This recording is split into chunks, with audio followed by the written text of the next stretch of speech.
ci racconti come nasce l'idea di questo piatto e qual è il processo creativo che segue un piatto prima di entrare nel menù. Stiamo parlando ovviamente del timpano di Paccheri all'impiedi con ragù e cacio ricotta. Guarda, questo è un piatto che io faccio da oltre 24-25 anni, quindi un piatto storico che non è altro che poi un richiamo ai vecchi piatti del Cavalcanti, del Corradi, che sono quelli che hanno fatto la cucina storica aristocratica napoletana. Quindi il timpano, che può essere poi fatto in varie maniere. In questo caso io ho fatto questi Paccheri all'impiedi ripieni di ricotta.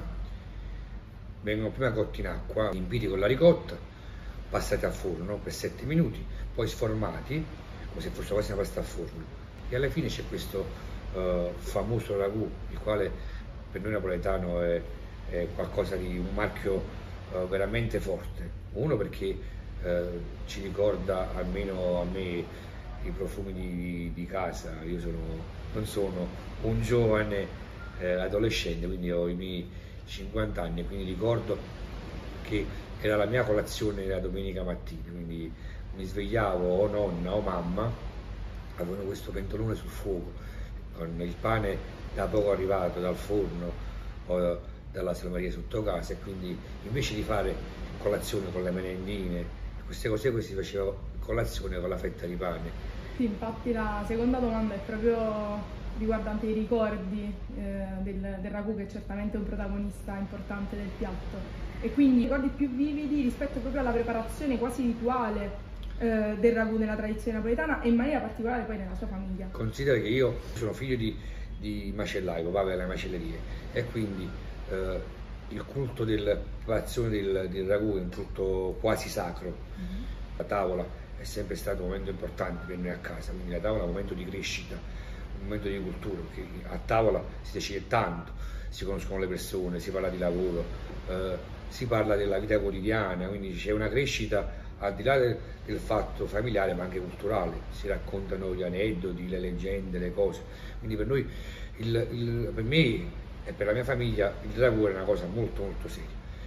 Ma quello che ricordo era la preparazione del giorno prima, perché si sceglieva il tipo di carne, si dovevano comprare i pomodori, che oggi ormai dovunque vai trovi già le latte. Prima c'era chi faceva col pomodoro San Marzano passato, o prendere San Marzano che cuoceva per preparare il ragù, quindi prima c'era diciamo, un'attenzione più forte rispetto alla materia prima, ma nella preparazione. Oggi con le industrie conserviere che fanno già degli ottimi prodotti non c'è bisogno più di partire dal pomodoro e tutto, e quindi questo è un richiamo che per me è forte, è un legame forte, anche perché poi nei quartieri popolari e nelle famiglie si creava il ragù migliore, quindi c'era una competizione quasi come da avere un campionato domenicale, qual era il migliore ragù. E ricordo che nel mio palazzo dove abitavo, c'erano più famiglie, la domenica vedevi per le scale girare questi piatti di pasta al ragù, i quali uno faceva assaggiare l'altro il ragù, e poi a fine serata dicevano il ragù fatto dalla signora, da Tizio, da Caio, e oggi è venuto buono perché è più stretto, ha più sapore, il pezzo di carne è più morbido, meno morbido, quindi c'era proprio questa attenzione forte al rito e alla preparazione del ragù. Quindi parliamo anche un po' delle materie prime. Vuole raccontarci, diciamo, la scelta nel pacchero e del timpano, quindi entrambi figli indiscussi della tradizione napoletana, e poi anche la ricotta di bufala, quindi ricotta casertana o battipagliese pestana, che cosa? Guarda, la materia prima è importantissima, ma non solo per il ragù, non solo per il tipo di pasta scelta, tra fila, pacchero, è importantissimo alla base di tutto. Quindi se tu hai una materia prima importante e buona, riesci a fare dei grandi piatti. L'importante è scegliere delle grandi materie prime che siano più conosciute, meno sconosciute, ma che abbiano un valore nutrizionale importante e che servano a dare poi un risultato finale di un grande piatto. Quindi la materia prima è un pomodoro di qualità, di una pasta, nel mio caso una pasta di Gragnano, quindi una pasta con essiccazione lenta, un pacco che mi permette quindi dritto, che mi mette di tenere all'impiedi, perché se il pacchero è un po' curvo io ho difficoltà a tenerlo in piedi, quindi la scelta materia prima è fondamentale.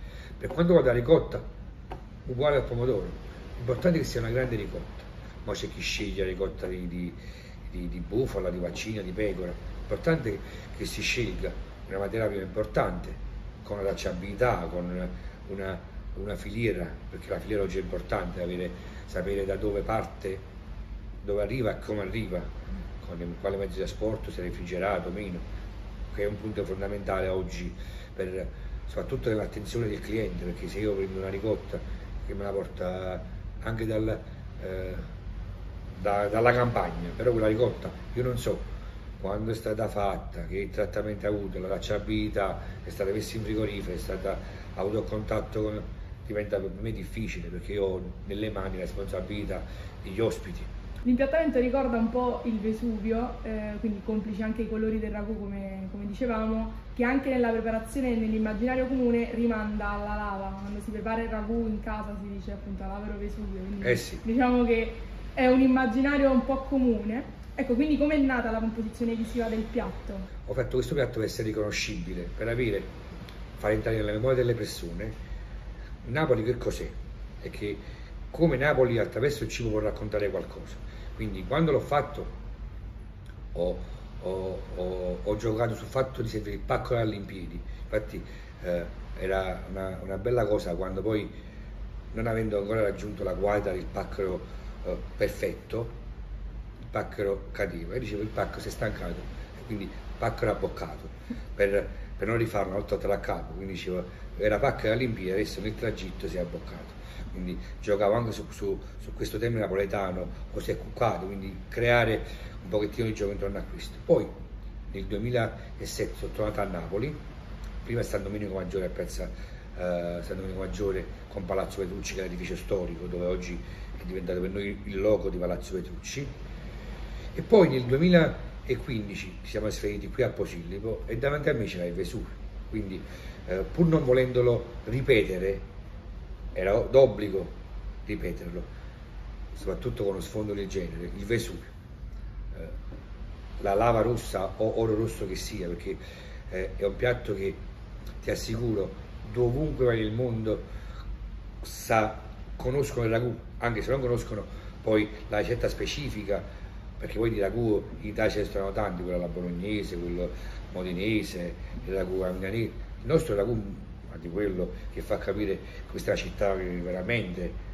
batte i pugni sui tavoli, una città che sa essere aggressiva, sa essere accogliente, che ha una sua personalità, e quindi è un piatto che io quando vado all'estero, come mi è capitato più volte andare tra Parigi, i vari posti, a Montpellier, ho portato questo piatto, che è un piatto riconoscibile, dove la gente che almeno 2 volte sarà a Napoli l'ha mangiato, e quindi c'è un riscontro proprio di ricordi, di memoria, quindi e non ti nascondo che quando vado a fare questi posti e incontro, perché poi dovunque vai nel mondo c'è un napoletano, dice mamma mia grazie mille, lei mi ha dato dei ricordi immensi, mi ha portato alla memoria quando io ero a Napoli, mia nonna, mia zia, mia mamma cucinava questo, e mi chiedono: è possibile, se rimane qualcosa, portarmelo a casa, perché c'è un mio cugino che sta... E quindi tu crei un meccanismo dove ti riporta poi sempre alla famiglia, che è un valore importante per noi, legato al cibo, legato alla tavola, e tutto quello che questa città e questa regione offre di bello. Infatti, ritornando al ragù e alla traduzione, abbiamo letto in un articolo che il suo ragù cuoce 72 ore. Sì. Questa scelta di preparazione deriva più da una tradizione personale, familiare, o è stata ti spiego perché.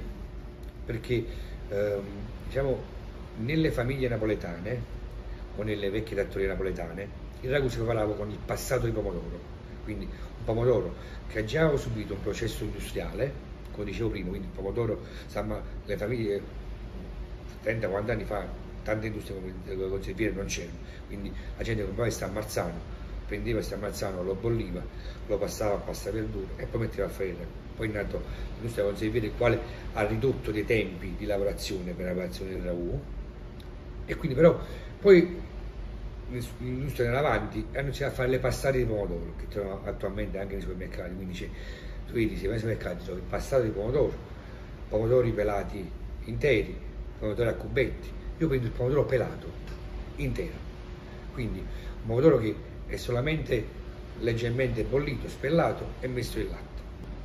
A quel punto inizio a fare il ragù, quindi ho bisogno di tempi più lunghi. Poi io non aggiungo il famoso concentrato, o noi napoletani chiamiamo sarzine. Io prendo pelati in latta, li passo a pasta verdure e poi vado in preparazione. Cosa faccio? Prendo un bel pentolone abbastanza ampio. Considera che io, perché dico 72 ore? Perché io ogni 3 giorni faccio il ragù. Io finisco un ragù, tolgo, il giorno dopo ne inizio un altro. Quindi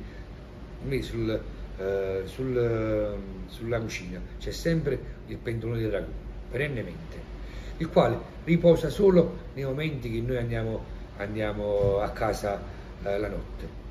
Oggi con la tecnologia ci sono gli abbattitori di temperatura, io prendo il pentolone, lo verso in un contenitore d'acciaio, metto l'abbattitore a positivo, cioè l'abbattitore serve a portare un ingrediente che a 90 gradi subito a 3 gradi e te lo tiene là in mantenimento.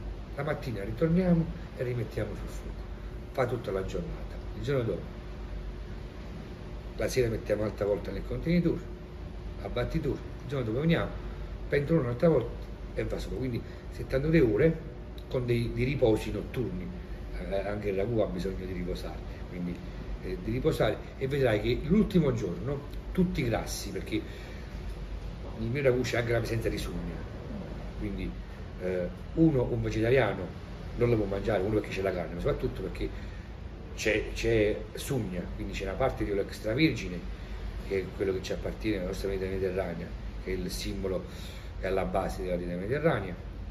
Poi c'è carne di manzo, che sarebbe il muscolo, c'è una parte di maiale che sarebbe sempre il muscolo che chiamiamo ramungillo, questa parte dietro alla gamba, un po' di cotenna di maiale e il costato del manzo. Quindi sono 3-4 tipologie di carne. Ovviamente non è quella la fine, quella è la ricetta classica, ma lo fai tranquillamente solo col manzo, solo col maiale, solo col muscolo o solo con il costato. Quindi non è che cambia la ricetta, quello che cambia è i tempi di cottura. Tant'è vero che spesso e volentieri quando andiamo nei ristoranti il ragù un po' più lento, tu trovi nel piatto una parte di acqua, che è quel pomodoro che non ha tirato fuori tutta l'acqua, perché il pomodoro è gran parte di acqua. Quindi il pomodoro lo metti nel piatto, rimane nel piatto e rimane quella parte unta del pomodoro, non rimane la parte liquida che c'è ancora da asciugare del pomodoro. Quindi un ragù molto concentrato, ricco di sapori, ricco di profumi, quali ti accorgi subito che l'avevo fatto bene. Ovviamente è il mio parere, la mia opinione, però per fortuna c'è un riscontro da parte dei nostri ospiti, quali c'è gente che viene e dice fai tu, ma dammi un assaggio di ragù, quindi o che sia nel pentolino con il pane caldo e pucciano dentro, quindi la famosa scarpetta, oppure dice anche se so che faccio un percorso di pesce, non c'entra nulla con il ragù, però voglio capire dove sto, voglio capire che cos'è questo ragù.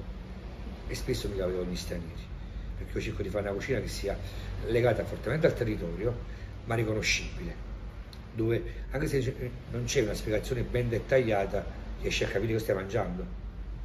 Perché oggi rispetto a prima anche gli stranieri che si muovono, prima di venire nel nostro paese si vanno ad informare quali sono le ricette tipiche delle regioni, perché poi abbiamo la fortuna di avere un'Italia dove di piatti tipici ne sono veramente tanti.